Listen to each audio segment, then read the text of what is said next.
My name is Matthew Wayne Selznick, and this is Sonitotum, episode 91.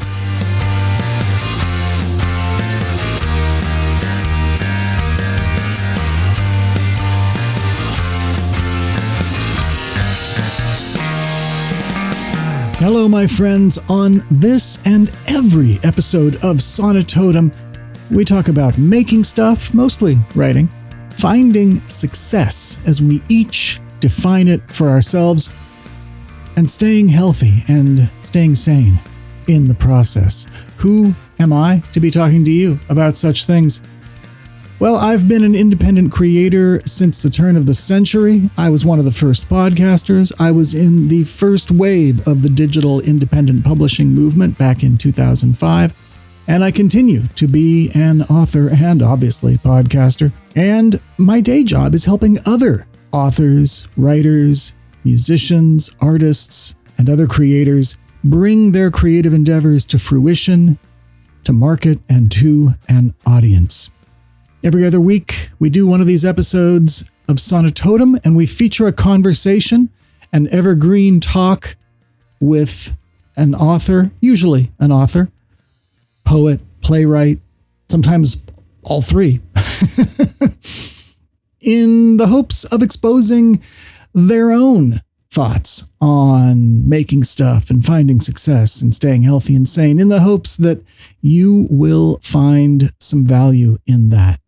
Before we get into talking about today's guest, I want to mention that I'm recording this on Wednesday, July 26th, 2023, from the lush and lavish studios of MWS Media in Huntington Beach, California. Today, I learned, along with the rest of the world, that we lost the artist known as Sinead O'Connor. And you know, the details are not yet forthcoming. Doesn't matter, really, how she left us. It's just, as it always happens when someone who has been important to me as a creator leaves the world, it's got me down. It's got me thinking. It's got me sad. That's the simplest word for it, right? Just sad.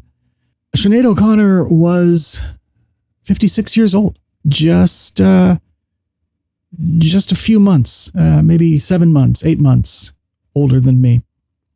I just had my 56th birthday, not even 2 weeks ago.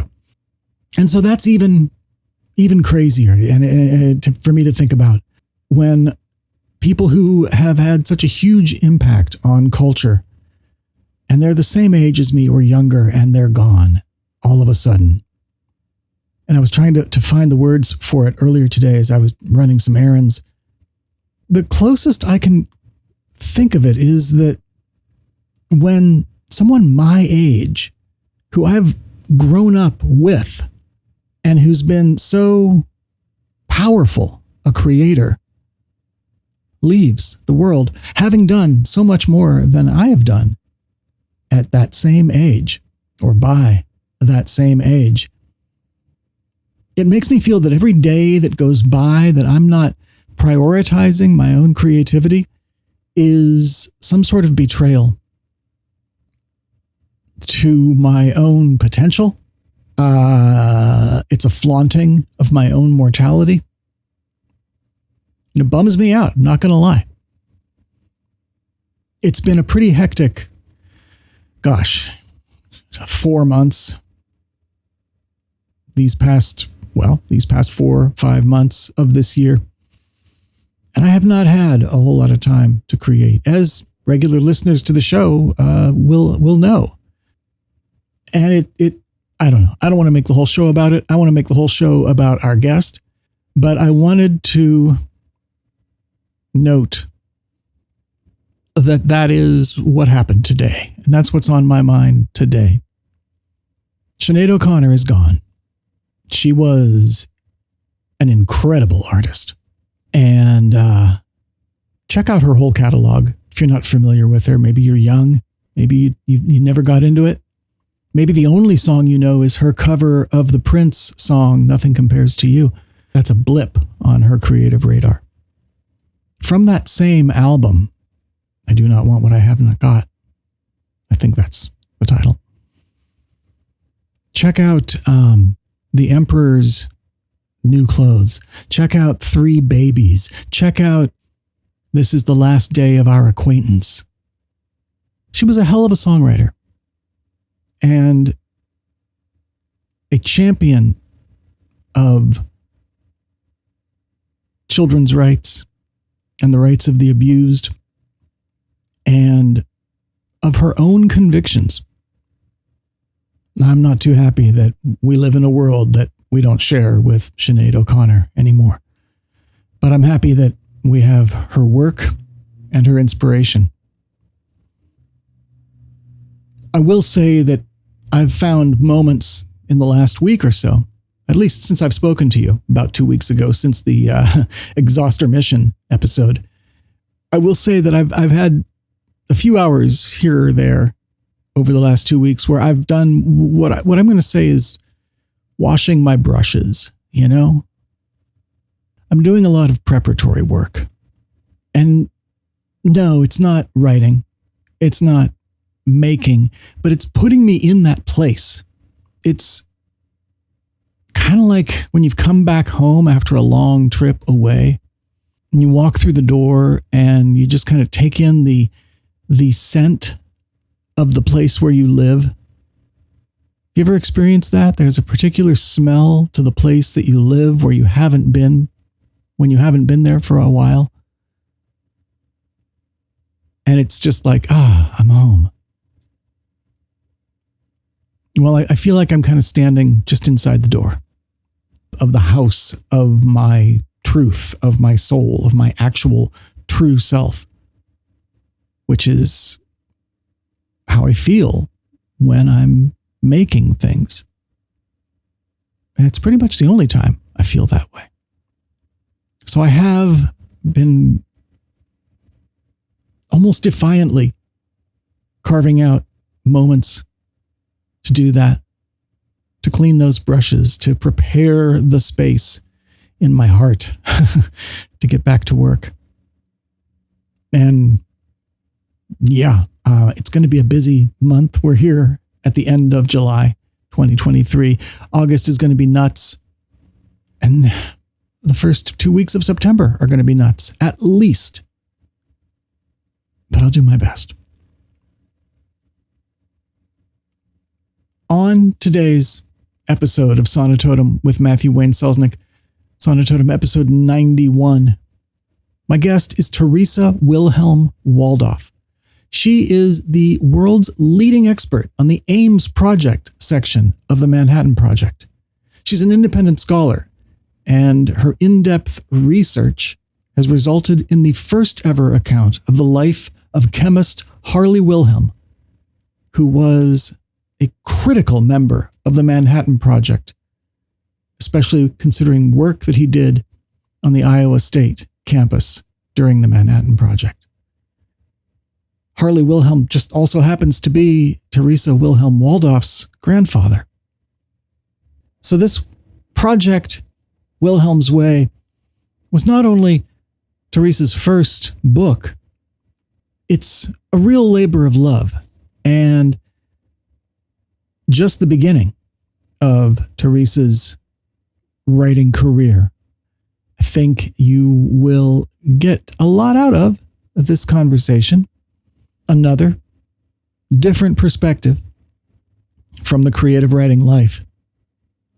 And you can find all the show notes for my conversation with Teresa Wilhelm Waldof over there at mattselznick.com/sonitotum-091. And that's, of course, Matt, M-A-T-T, Selznick, SELZNICK.com/sonitotum, SONITOTUM-091. That's also where you can leave a comment if you'd like to share your feedback about this episode, and where you can find all the ways to subscribe to the show for free, or to become a patron, or to perhaps engage in my services or purchase one of my books, novels, short stories, audiobooks. MattSelznick.com. All right. Here is my conversation with Teresa Wilhelm Waldof. So I always like to start these shows by asking sort of a fundamental question, and that is, what do you create? I create art, which is interesting because until about 2 weeks ago, I didn't realize that. Writing a nonfiction book, which was my first venture into writing a book, I never thought of it as art because it's very factual. But as I wrote the book, I wanted it to read more like a novel because I wanted people to turn the page and keep turning the page. And this particular piece that I wrote has a combination of science, history, and a life story. And when I got affirmation when I won this Minnesota Book Award, maybe I am an artist. And another reason I thought that is because a few years ago, I was called upon to save the Civic Theater from going into bankruptcy. So I kind of got into art in the theater world. And when I was growing up, I was a musician. I played the trumpet. I was a very good trumpeter back in the day. In fact, my high school won the National High School Concert Band Contest way back decades ago. And I also grew up taking dance lessons. I took dance lessons for 12 years. So I was ballet, acrobatics, baton, toe, and jazz. So I think about myself. I never thought of myself as an artist until I kind of got this big confirmation a couple of weeks ago. And now I'm working on novels. So my first book was this nonfiction piece that's a true story, but now I'm working on novels. So I create art, I guess. Well, congratulations on the award. That's always lovely to be recognized. I'm curious because, clearly as a child, as a teen, you were involved in artistic pursuits and stuck with them, it sounds like, for some time, 12 years of dance, assuming your parents weren't monsters and you wanted to do that. So what pulled you away from that creative urge, from that creative expression? That's an interesting question because my dad was an engineer, very practical, right? And his father was a scientist, very practical, and you make a living doing practical things, not being in art. And so when I went off to college, I didn't even go out for band in college, and I stopped playing the trumpet. And I was started out as an accounting major, then I changed it to a business major, and eventually I ended up with a speech communications or liberal arts major, but I ended up in sales. So I never really thought of myself that I could make a living doing that. So I never considered it. And as far as writing goes, that was the furthest thing from my head. I mean, I did fine on my papers in college, but I never get any kudos for it. And then when I decided to go back and get my MBA, and here I was in my 50s going back to college, and I hadn't been in school for over 30 years, and now I'm going to go back and get my MBA. And I thought, I haven't written a paper for decades. I better take a writing class. So I took a writing class at a vocational school, and the instructor asked for permission to use one of my papers for an example for future classes of how to do it. I'm like, well, that's interesting. Then the next paper, he told me I should get it published. And it was a different kind of paper. We were writing different kinds of papers. Mm-hmm. And I thought, well, maybe I have a skill set I never thought that I had. And I actually asked him about that. And he said, well, you can tell that you read a lot by the way that you write. And I did read a lot. I was in my career in sales, I was always traveling. And so I always had a book with me and was always reading, waiting for airplanes and reading on airplanes. And so I read a lot. And I guess that must have helped me to be able to formulate words and sentences and paragraphs that I hadn't realized, I was learning as I was reading. It's interesting that your dad was an engineer, your grandfather was a scientist. I immediately think of those as both being very creative pursuits. But I understand that generationally, they haven't always been considered such. You have to have a creative mind to do science, to hypothesize, to know what answers you're looking for, to ask the questions, Right, to imagine, right? And the same thing with engineering. Engineering is literally figuring out tangible solutions for things that may start completely intangible. Again, a question to be solved. Yes, absolutely. And so, is your dad still with us? He just died on February 1st. Yeah. I'm so sorry. Yeah. Well, did he come to see the benefit, the advantage, the value to the creative path you were headed down later in life? Well, I'm not sure, because I'll tell you, my book was published in January of 2022. And in November, I was going through proofreading, and he's like, "I'll believe it when I see it." and like, "I'm in proofreading, Father. It is going to be published. You've been saying that for a decade, So he had read the draft, and I made sure he had a chance to read the draft, because I didn't know if he was going to live long enough. And that just sounds so horrible, but it's true. Well, sure. One of my driving forces was trying to make sure I got the book done before he passed away. And actually, in the last 6 months, both of my parents passed away. So they both got to read the book, though. And unfortunately, they didn't, see me win the award, although my father did get told that I was a finalist. So. Yeah. But he was very skeptical, but he read the draft and he really liked it. And of course, because it's about his dad, right, he was able to make sure I had everything correct. And some of the engineering things, like I'm not an engineer and I'm not a chemist. And I was writing about chemistry and all this problem solving stuff. And I had in there a 15 kilowatt or a 15 watt furnace, and it was supposed to be like 15,000.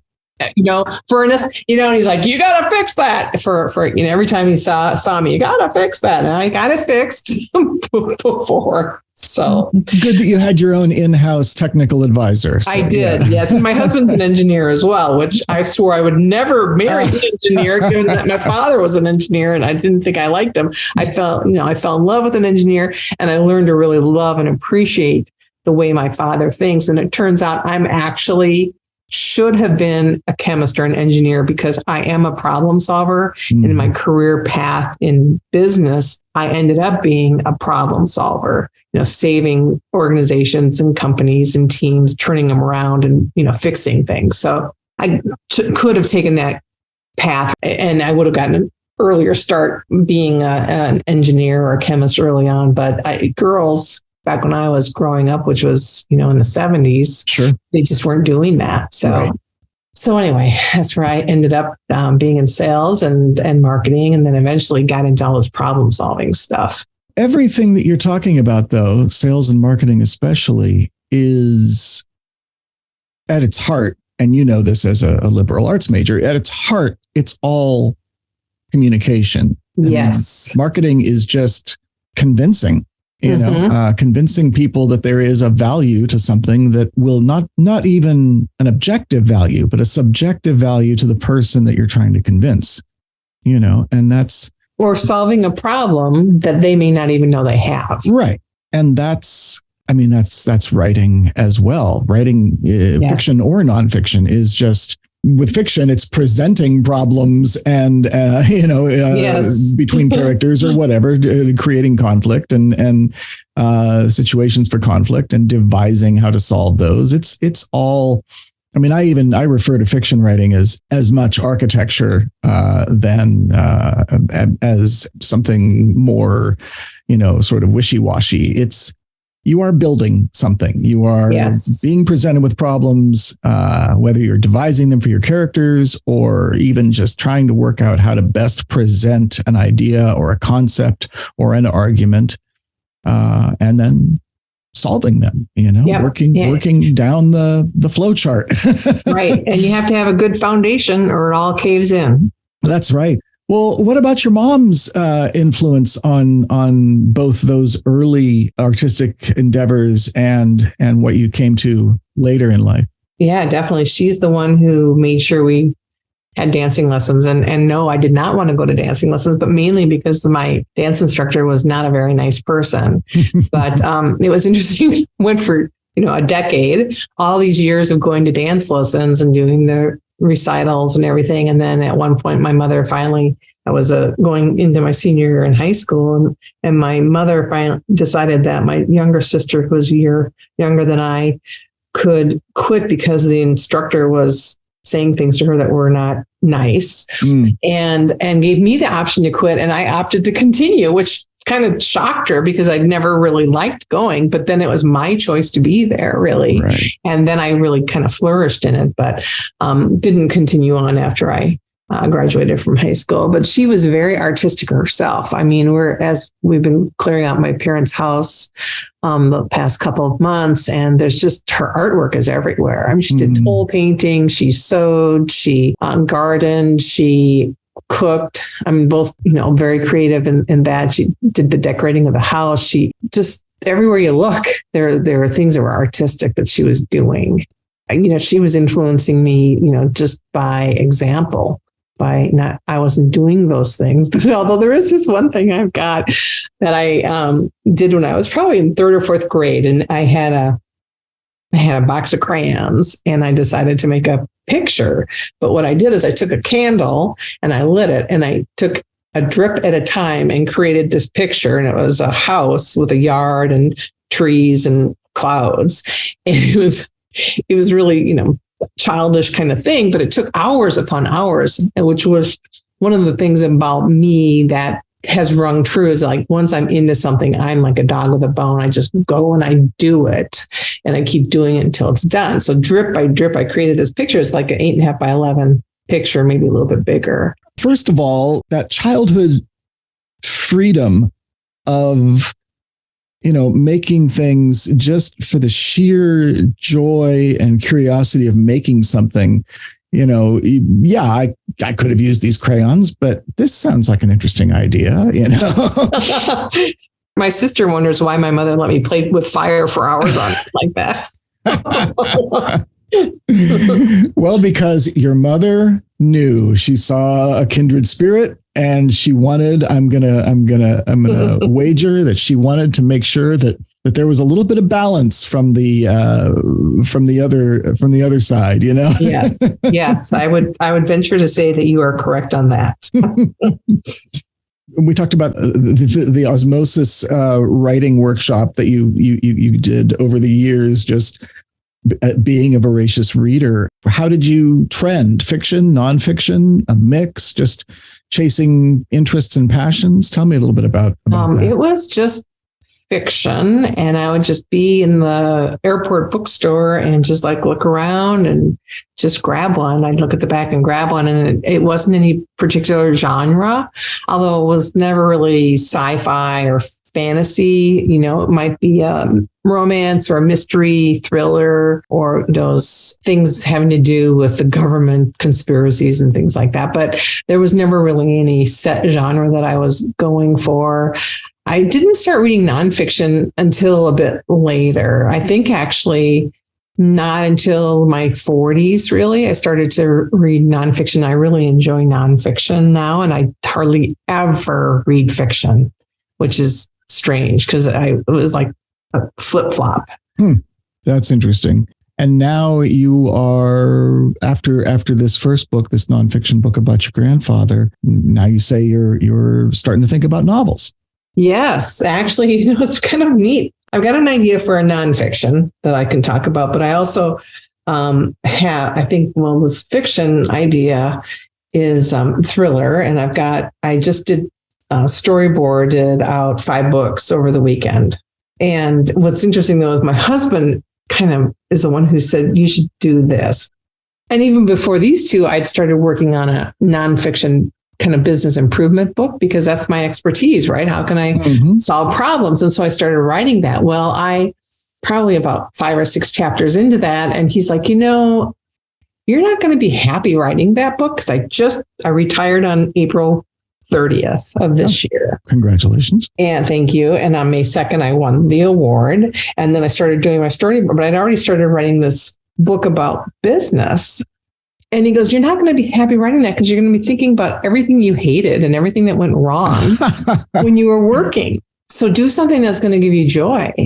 And so I'm, well, I'll write a nonfiction about something having to do with nuclear, the things that came out of the Manhattan Project that were positive, because there's so much negative thought about it, especially with newer generations. But we have nuclear medicine, we have nuclear energy, we have agriculture tracers, even the space program, that all ties back to science that came out of the Manhattan Project. So I'm like, Absolutely. I've got a book that I'm going to write about that.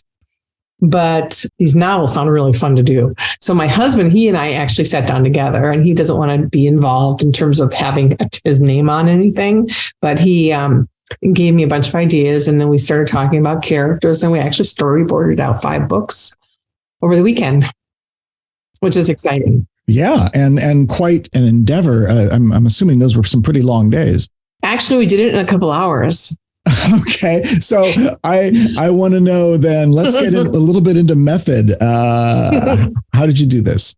Well, he had the idea to begin with, and he goes, here's the character name. And he said, she solves problems. She's an author. Okay, I can relate to these, right? But it's not me. And we just started talking about, well, what if this happened? And what if that happened? And bouncing it off of each other. And I was writing up Post-it notes and sticking them on a board as we went. And some of them were in order, but some of them weren't. And I'm like, I have to go back and really organize this. I mean, it is very much in the very initial stages. And we didn't do character development as much as main story line, although we do have some critical pieces about the characters, the 2 primary characters in the first 3 books kind of defined, but there's a lot of things that have to happen to layer in the story and the backstories and, the relationships and the protagonists and antagonists and all these things that haven't been figured out yet, but the basic story arc is figured out. Gotcha. Okay. So you worked out the story arc for the full 5-book series. Right. You didn't right. storyboard 5 books. No, just the basic storyboard, the front storyboard, not all the storyboards behind it. Yeah. Right. Okay. Gotcha. You worked out the arc, the overarching arc, as it were. Yes. Gotcha. Yeah. The 5 acts to the larger story. Yes. Yeah. Okay. Well, that I can buy as happening in a couple of hours. Gotcha. Yes. Okay. Let's talk a little bit about what inspired you to dive into. I mean, you said you're like a dog with a bone when you get your teeth into something. What sent you down the path to get into the first book, Wilhelm's Way, which, as you mentioned, is a nonfiction book and won this Minnesota Book Award in May of this year. There's one thing to be like, okay, I had this grandfather whose story I've heard all my life. What inspired you to dedicate the time and the energy and the resources to actually having it become your first book? Well, I will say this, that if I had known what I was getting myself into, I don't think it would have happened. So right. Ignorance was bliss, definitely, with this project, because it took a decade. Once again, if you had known that it wasn't okay to make a painting with candle wax, you might not have done it. Exactly. So I was inspired back in my 20s, actually, in 86, was either 85 or 86, when Wilhelm Hall was named at Iowa State University. And my grandfather and my mother and father said, you need to come to Iowa for this event.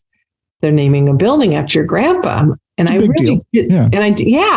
And I got there, and the newspaper was there, the TV were there, the governor, all these important people from Washington, D.C.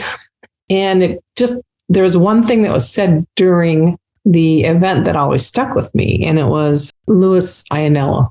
And he said, if it weren't for Harley Wilhelm, we'd all be speaking Japanese right now. Well, that's an overstatement, because we probably would have still won the war if we didn't invade Japan. But, we would have won the war. A lot more people would have died, but we didn't have to invade Japan because the war ended. And so it was no overstatement, but his point was that, because of what Wilhelm accomplished, it enabled us to end the war quickly and swiftly. And that statement always stuck with me for 30 years. I mean, my grandfather died in 95.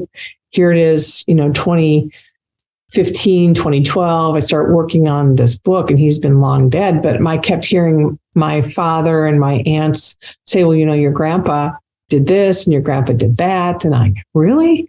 And it was just so interesting and inspiring. And then when I started working on the book and interviewing colleagues, former colleagues who were still alive and whom were all in their 90s by then, because he was 95 when he died back in 1995. And all these people were younger than him, but they were all long retired.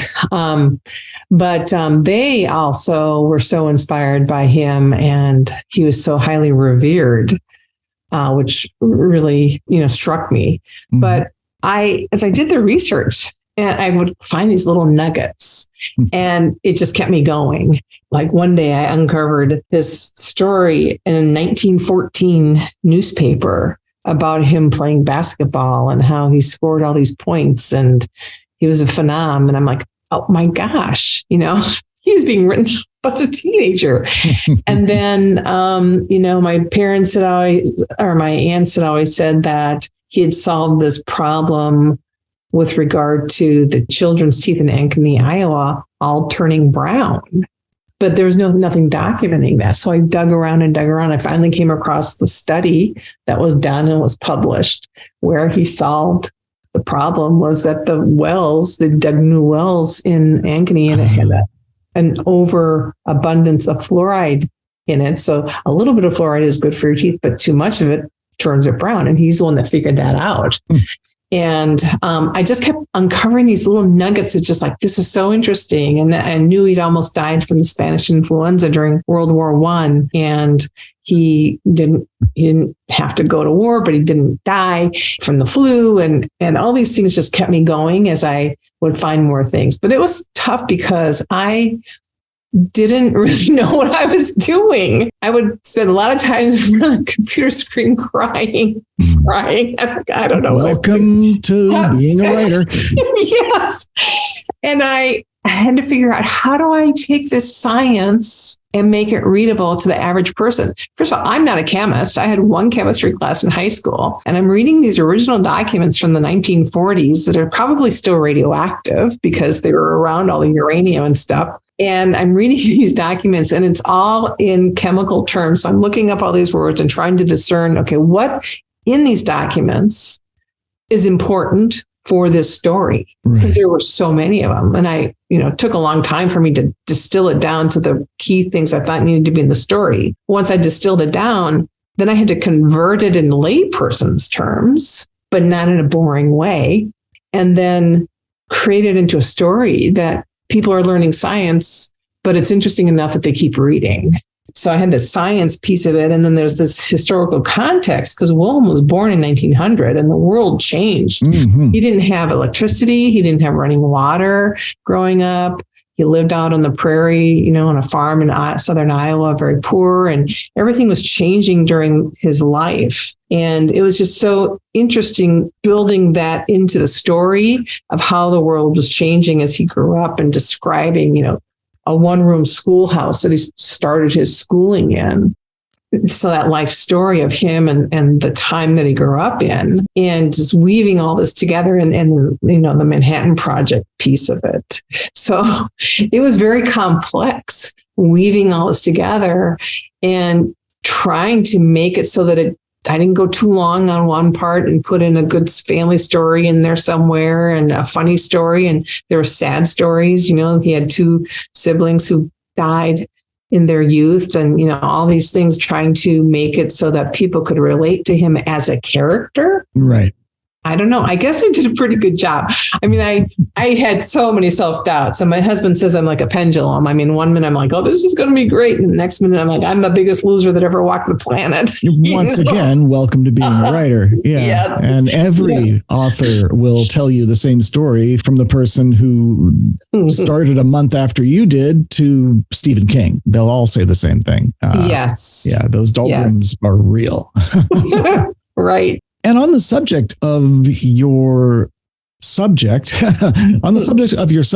as a character, even though it's a nonfiction book, even though it's a biography in part, in the day job, I help authors and other creative people with their stuff, all of it, all their creative endeavors. And part of that has, over the years, I've served as a developmental editor for some folks who are writing memoir and who are writing biography. And this question always comes up because even though it's a real person with real history, there's still a character arc. You know, it's the arc of their lives. But if you look at a whole life, if we even look at chapters of our own lives, you can find that story structure. To come back to that, it's in there. You just have to have the perspective to see it. How, and you mentioned, in inserting the family stories and the personal tragedies and triumphs and all of that. Was this something that you were conscious of, finding that character arc? Or is it something that you began to see almost as, to use a scientific term, an emergent property of the research and the work? I went into the project knowing I needed to do that in order for the readers to be engaged and to connect with him.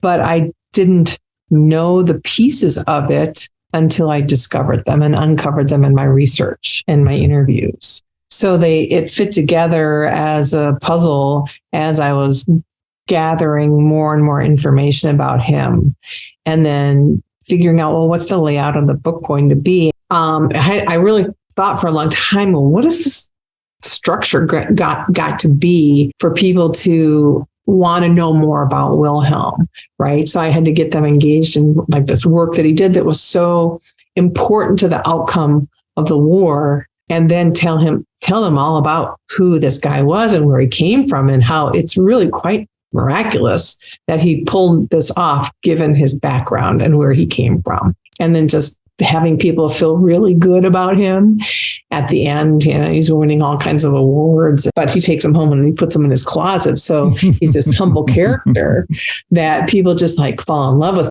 Still on this structure thing a little bit, because this was your first attempt at a full-length book, and so I'm sure people who are just starting out, or even people who haven't attempted nonfiction but may have written other stuff. I know we talked about sort of your unintentional education in story structure and all of that just by reading, which is how really, honestly, all of us come to it, whether we end up going to school for it or not. It's usually how it first happens. We get that sort of instinct for story. But in the process of this, and you said it was a decade-long research and writing endeavor, did you consult any writing books, take any workshops, anything like that during the course? That's a great question. So my husband, whatever stage I was working on, he would buy books for me. He would research books on what are the best books, and he'd give them to me. Sometimes I used them, sometimes I didn't. But I would kind of go back and look through them and kind of just let things sink in a little bit. But I also belong to the Rochester Writers Group here in Rochester. So the early chapters, I had them reviewing and giving me feedback. And it was great. I really took it to heart. I was not afraid of the criticism. I really believed you have to just keep your mouth shut and listen and not interrupt and not try and defend your work. Right. And I really did listen to that. And then I rewrote. And I didn't put it in front of a professional editor until I had actually had beta readers read it and give me feedback. And then I did kind of my own proofing, and then finally hired an editor. Actually, I had an agent, and I actually had seven offers from agents for this book. And he was the only one that saw my vision for what the book should be. And so I went with him, and then he got it in front of like 50 publishers. I mean, he did a great job getting in front of publishers, but none of them bought the book. And so he did a good job getting it in front of publishers. And when nobody bought it, I'm like, well, I'm just going to do it myself. I really didn't want to, but I'm going to. And so I decided to make the investment in time and money. And, editor is not cheap, especially my editor. She was very good. Mm-hmm. And I got super lucky. I met her through LinkedIn. She was like the perfect fit, and she's anti-nuclear weapons. And so I thought, oh, if I can write a book that she likes and appreciates, then she's a good editor and she's a good fit for this book, right? So I paid for the editor, then a copy editor, then a proofreader, of course, a graphic artist for the cover, ebook formatter, and, incurred a lot of expense to do this. But I'm like, I think this book is worth it. And for me, it was a family story, but I don't even think of it as a family story. It's history. It's Iowa's history. It's U.S. history, and it's actually world history. And nobody's ever heard of them. And I thought that story needed to get out there. So I just did it. I bit the bullet and spent the money and did it. And I spent the time making it credible, which was really hard because my husband and I have talked about this a lot. I could have published it 3 years earlier. It would have been a better book. And I would have been sure my parents would be alive when it was published, but I risked it by taking the time to get it right and going back and rewriting it and just trying to make it the best book I can, with the risk that my parents might not be alive to see it published. Right. And that was important because it was his dad. Sure. So your agent, at the very least, they can stick around and maybe try to get other rights sold. Yes. And I commend you for taking the time and spending the resources on, getting the external editor, getting the external cover designer, book designer, and all of that. With self-publishing, it's always a tug of war between, the old triangle, right? Do you want it good, fast, or cheap? Yes. Yeah. Yep. And you can have two, right? That's the cliche. That's the joke. But it might be cheap monetarily, but if you do it yourself, you're going to pay in time. Yeah. And not even just the time to watch the YouTube videos to learn how to do this or that. I'm being light about that, but the point is that you can learn how to do something, but that doesn't give you necessarily the expertise. Yes. That someone else, a professional, will have. And of course, especially with the editing, and you did all phases of the editing, which again is, I'm hammering on this point because again, folks who self-publish often assume that they can get away with good enough, and maybe they can, the audience is always the final arbiter of value. When it comes to this kind of stuff. And there are different, these things are measured by different yardsticks, Yes. Yeah. Which is not a good or bad thing. It's just, it just is. Right. But for something like this, I mean, you spent a decade and you decided to do it in a way that I think respects both the story and the effort that you had already put into it. Again, I just want to point that out mostly for our listeners, to give you a tip of the hat, but also to let people know that, even self-publishing, take the time, do the work, and be prepared to sacrifice. Self-publishing means investing in your own work ahead of time and getting to published ultimately faster.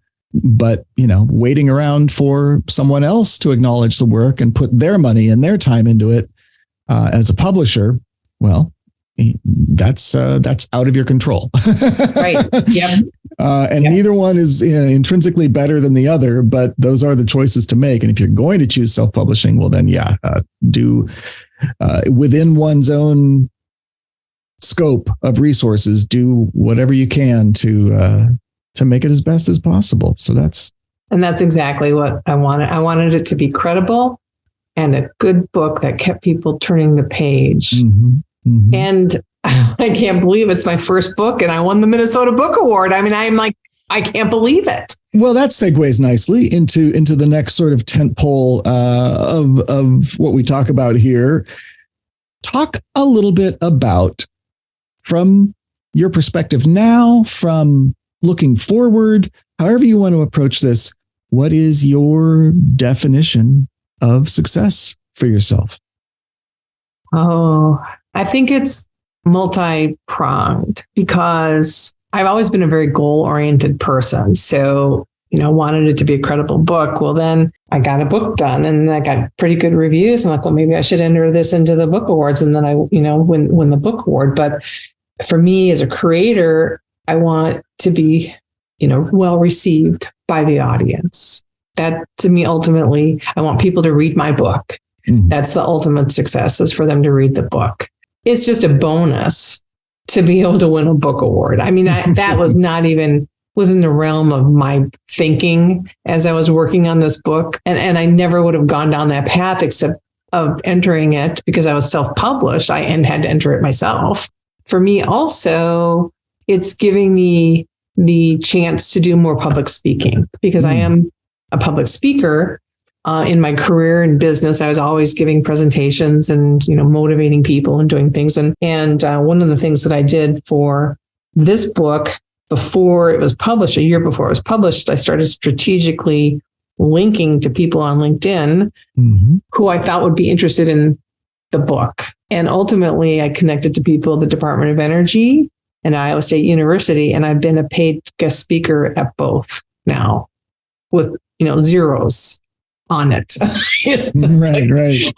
So for me, that for me personally, I wanted to be able to get other revenue streams from my writing. And that was a goal. And so now I'm doing little gigs, historical societies, and I go and I, make a few $100 and I sell some books but then they tell other people about the book. So I want to, for me, keep the talk going. I mean, a lot of books have a shelf life. I don't want mine to have a shelf life that's 6 months. I want it to keep going and going. And as I write other books, have that just add on to it, right? And keep it going and going. Mm-hmm. Yeah, you want it to have, I'm sorry to say this, you want it to have a half-life. Yeah. I'm laughing because of the uranium, right? Low-hanging fruit. I had to pluck it. I love it. I like that you, and this is a testament to your marketing background. You knew well ahead of time to start reaching out to people and making relevant connections. And this is something that I advise people as a book coach, as a writing coach, because these days, whether you're self-published or traditionally published, marketing is the writer's job. I'm always telling people, the best time to start talking about your work is like a year before, before you're even done with the damn thing. Right. Because you need to build that community. And I call it a community. It's whatever you want to call it, an audience.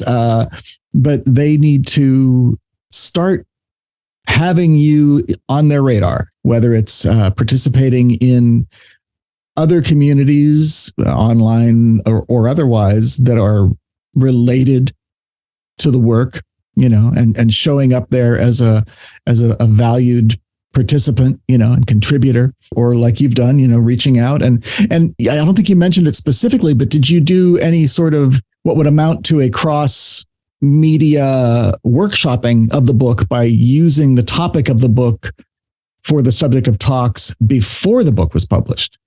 I did a few speaking gigs before it was published over the last few years. Yeah.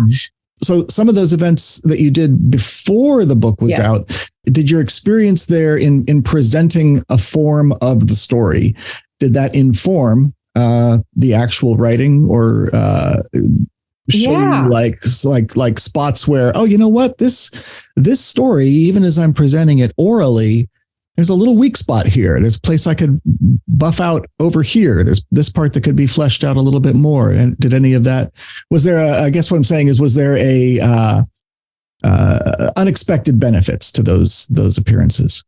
I think that actually what the benefit was a couplefold. The first was that I ended up laying out my book kind of in the same format that I laid out my speeches, which I didn't realize I was doing because I had the talks organized before I had the book organized. That's what I was wondering. Yeah. So that's interesting. And then the other thing was that I did some marketing in the way that I was presenting, but I always did a drawing and said, when the book is published, I'll get you a book. And so I had a little slip of paper on every sheet, and I got everybody's email address. And then when the book came out, I emailed everybody. Excellent. And then I also delivered the books that I'd promised. And so lots of people ordered books that had been at my talks in the past. Perfect. Yes. If you were my client, I'd be saying you did everything right. Thank you very much. Because no, that's so key. Is promotion is no good unless you have a way to close that circle. Right. If you're going to meet these people, make sure that they have a reason to want to, in quotes, talk to you again, to engage with you again, and that you have permission to do that. And it's never too early to start. And that's what you did to set that up. And of course, we all, getting the work to the readers and, making sure that people are, hopefully reading the book, all of that. I like to say that a creative work isn't art necessarily until other people have experienced it, other than the person who made the thing. Do you think that the work itself is collaborative in that sense? We always think we know what it is we're writing. We have a goal, we have an outline, we have, all of the whole thing. And then when it gets into the hands of readers, they might share insights and that we didn't recognize, that we didn't realize, things that you did that are of value, that move people, that inform people in ways that you hadn't anticipated. I guess that's what I mean by it being an act of creation, but it becomes art when other people experience it. What do you think of that? I'll just leave it at that. I think that I did not know that it was art until I got feedback from people who are reading it. And the Rochester Writers Group, those early drafts, they were not art. Right. They were so, remedial compared to what the final product was, but it was a work in progress, and they were contributing to the art by giving me that feedback. And I'm, beyond thrilled that I was able to pull it off. Yes. I did not know that I could do that. I did not know that I could do this. I really didn't. And I didn't know what the outcome was going to be when I started. I really was going down a path of with blinders on, and I just kept slowly seeing more and more as I went down the path and got more feedback from people. But it was really a journey, a huge journey, a life-changing journey. I think emotionally, psychologically, any kind of long-term, let's just say any kind of writing project, maybe any kind of creative project, period, is no matter how often you've done it, it's performed. It's engaged in the fog of war, if you will. There's always something just beyond the edge of the headlights that you're not sure of, but you just keep driving. Yeah. Oh yeah.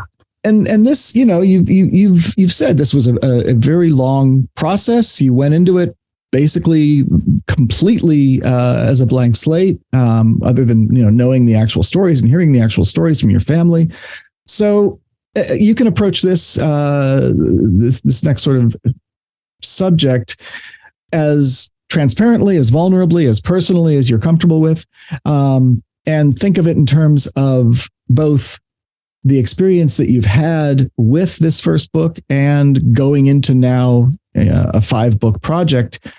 What have you learned? What did you experience in terms of just keeping it together, staying healthy and sane in however you want to interpret that through the writing life? Well, there are times where I just had to get away from it. It's like, this is too much. It's too hard. I can't do this. I need a break. And I set it down and I wouldn't do anything for a month. which is not the way it's going to be going forward, because it's not, I think I'm not as scared now. I had a lot of fear of the unknown, fear of failure, fear that it was going to be a joke. So it's like, and I persevered. I just can't believe I did it. And then to have it actually be really, really, really good is like, I can't believe it. Now I feel like I can do anything. Do you think that confidence that you're feeling now, that motivation you're feeling now, was that more a result of persevering and finishing the darn thing, or the external validation that you've received since it's been out in the world? Or, what's the ratio? Yeah, I think that it's that external for me, because I am that dog with a bone. When I do something, I'm going to get it done. Mm-hmm. But getting that validation, I don't know, maybe it's vain or something, but that validation has meant a lot to me.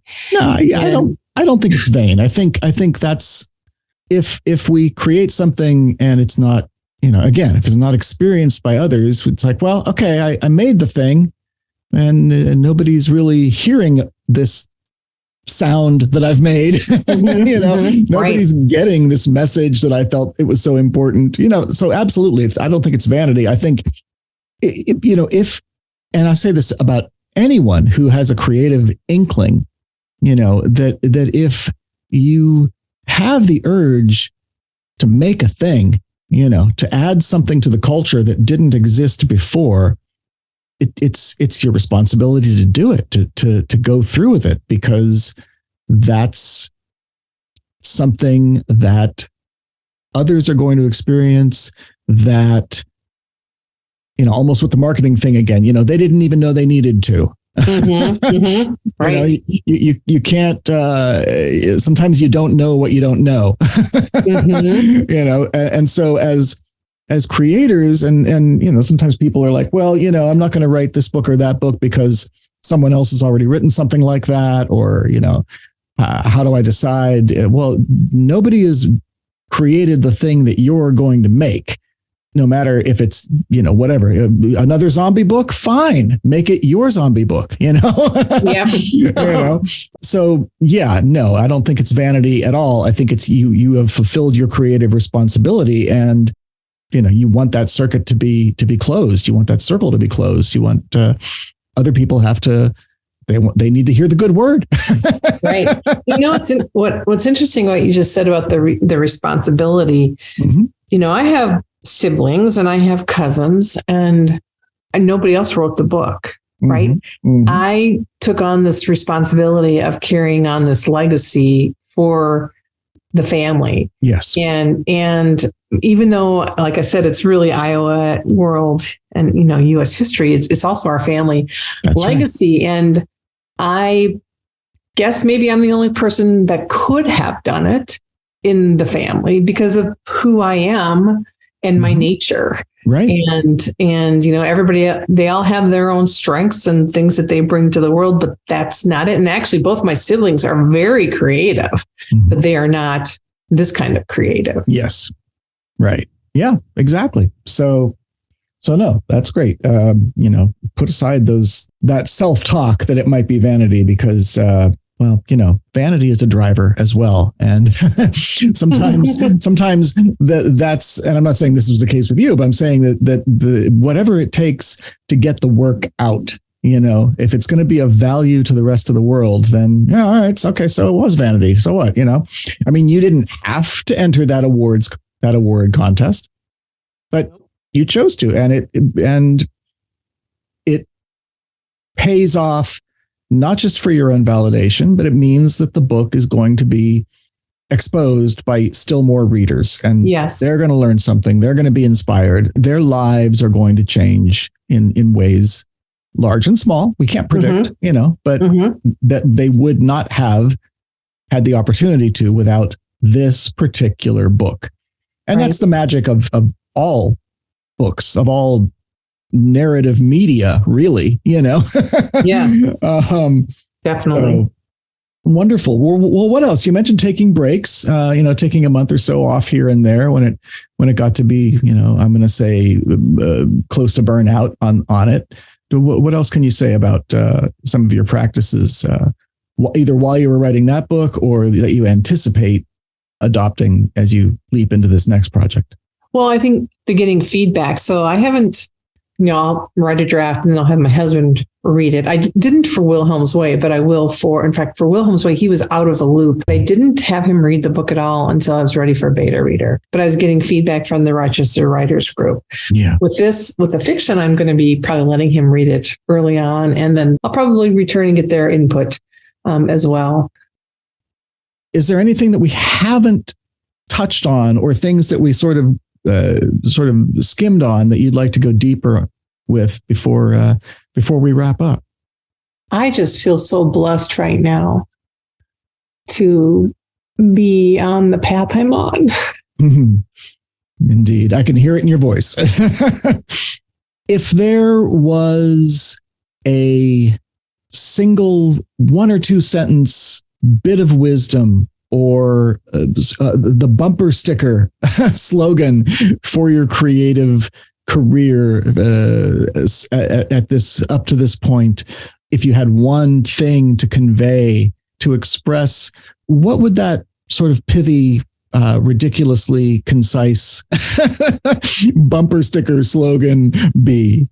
I would say be patient and be kind to yourself, because it takes time to get it right. And don't beat yourself up.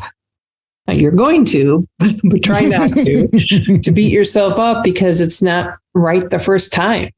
And be patient, because that's just part of the process. And be kind to yourself while you're doing that.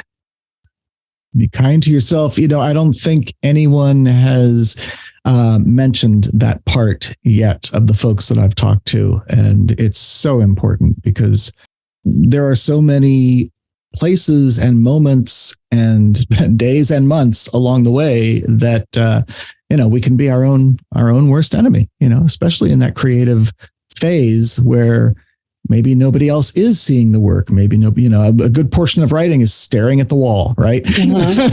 It's all between your ears. Yeah. And there's all these people around you that, for a decade, I'm writing a book, and they're, they're going, oh yeah, right, sure, whatever. Believe it when I see it, like my dad, having the belief in myself that I was going to get this done was hard sometimes to keep that going. And, my family used to say, she's working on the book, and it was like, yeah, the book, it is a book, and it's a damn good book. But I had to have that belief to keep going, even though the people around me, they don't know, because they're not seeing it. It's effort. And people think writing is, in fact, now that I've written a book, everybody's, oh, I want to write a book. I've always wanted to write a book. And I just think, yep, you can do it, but you probably won't. Please, right? And to write a book like I wrote, you really won't do it. Yeah. And most people will not. You're right. Yeah. And you mentioned something just now that I am not going to be able to remember who said it. So it's going to be not just a paraphrase, but an unattributed paraphrase. Okay. But what I'll end up doing after the fact is for the show notes, I will find the source if I can. But I suspect that more than one creator and author has said this. But basically, the point is that we have to be a little delusional to just maintain the unfounded, and unproven confidence that what we're doing is worth doing. Because we've only got ourselves to say, yes, keep going, because you will have those naysayers, even if they don't mean it intentionally. They are there with their chisels, chipping away at the bridge, at the foundation, at the ground you're standing on creatively. And it's a fragile path, but yes, be kind to yourself and be patient. I think wonderful advice. So incredibly lucky to have the husband that I have, because he never doubted it. I'm so glad you mentioned that. And I mean, it's come across as you've been saying all of that you've been saying, that he has clearly been a steadfast supporter and cheerleader and has probably made uncounted and impossible to measure sacrifices along the way. That's just how it is when when one person is involved in embarking on this very, very difficult and very often years long endeavor. So yes, all props to him. For years, this book was my passion and his second partner. And he was just incredibly willing to listen to every tear and every cry and every idea and every stupid idea, and just right there with me. He never once criticized, and I'm just incredibly lucky to have him as my partner. So wonderful. Well, Teresa Wilhelm Waldof, thank you so much for this. It's been a lot of fun, and I think there's been a lot that folks will both be inspired by and also be able to take away practically into their own practice. So it's been great. Thank you so much, Matthew. Truly appreciate it. Hey there. If you've enjoyed this or any other episode of Sonitotum, here are 3 things you can do to help support the show. The first thing, if you haven't already, please subscribe for free to Sonitotum with Matthew Wayne Selznick wherever you get your podcasts. Whichever app or platform you use, find that subscribe button so you never miss an episode. Second thing, please just take a moment to rate and review Sonitotum. Again, wherever you get your podcasts. Rating is quick and easy. 5 stars is very nice. Go ahead and give the show whatever you think the show deserves. If you have just a few minutes more, please let the world know why you enjoy the show, why other people should listen to it and subscribe by writing a brief review in your own words. Subscribing, rating, and reviewing, that all costs you nothing but time, but they make a big difference for the show because when people are looking for podcasts on the writing and creative life, Sonitotum is more likely to show up in search results if it has a high rating and some nice reviews. Finally, Sonitotum with Matthew Wayne Selznick is made available for free and has no advertising. But it does cost time, resources, and money to produce every single week. If you'd like to go the extra mile and you have the will and the means, I hope you'll consider becoming a patron to offset the cost associated with the show and my other creative endeavors. Not only will you be a member of the Multiversalists community of writers, readers, and creators, you'll receive special access, perks, and exclusive content, the least of which is the uncut, unproduced edition of every episode of Sonitotum. Also, get this, your first 7 days are free. After that free trial, it's just $5 per month. Visit mattselznick.com/b-a-patron to find out more and to start your free trial. That's it. If you do 1 or 2 or all 3 of those things, you'll really be helping the show, and more people like you will discover the Sonitotum mission of helping writers and other creators make stuff, find success, and stay healthy and sane in the process. Thank you. Well, there you have it, my friends. Wasn't that a great talk with Teresa Wilhelm Waldof? I talked to her back in May, and I didn't, quite remember all of the nuances of our conversation. But boy, it was a good one. There was a lot of wisdom there. Brand new writer, but not brand new to the world, not brand new to experiences and to various kinds of creativity. And I hope that you really got something out of that. If you did, as always, as I mentioned earlier, before the interview, and as you just heard in the interstitial, I hope you will consider rating and reviewing this episode. I also hope you'll consider leaving your feedback about this episode. As I mentioned, you can go to mattselznick.com/sonitotum-091 and leave a comment in the show notes for this episode 91. You can also simply email me at matt@mattselznick.com, or you can record a little voice message, perhaps on your phone, and email that to matt@mattselznick.com. One way or another, I will respond to your feedback, whether it's replying to your comment there at the website or replying to your email. If you leave a voice message for me, I will include it in a future episode and reply in the episode. And of course, if you have anything you want to refer directly to Teresa Wilhelm Waldof, you can get that to me in either by the email matt@mattselznick.com or in the comments, and I'll make sure Teresa's aware of it. And here's what you have to say, one way or the other. In 2 weeks, we're going to be talking to the horror writer and speculative poet, Darius Jones. And Darius and I met at the Nebula conference back in May. And then I had a conversation a few weeks later, and it was fun. It was a good time.